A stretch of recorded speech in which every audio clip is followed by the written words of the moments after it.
Разликата помеѓу американскиот предлог и европскиот е огромна.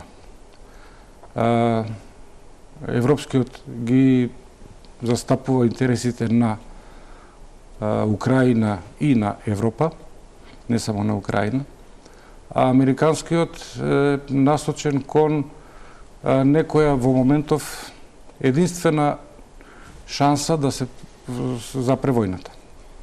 Значи, за да запре војната, мора да се излезе во пресред на главните барања на тој што доминира во војната, тоа е Русија.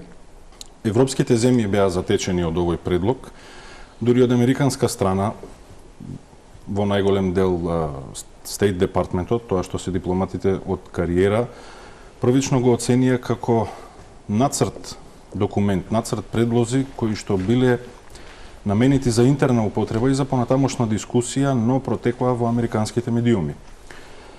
И симптоматично е тоа што првичната верзија која што тие ја објавија и подоцнежната која што ја преземаа мејнстрим медиумите, почнаа да ја објавуваат, имаше значителни разлики, а веќе европските земји кога се активира дипломатски за да се обидат да издействуваат некакви промени, се дојде и до некакво омекнување на американската позиција. Сепак сега сме во една, би рекол, крајна фаза од решавањето на овој конфликт.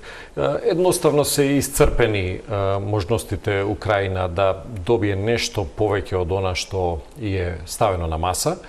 Она што го имаме во изминатите неколку денови и недели е се овие документи кои што беа презентирани и од САД и од Европската Унија. Добро е тоа што ниту една од страните изрично не го одби планот на САД,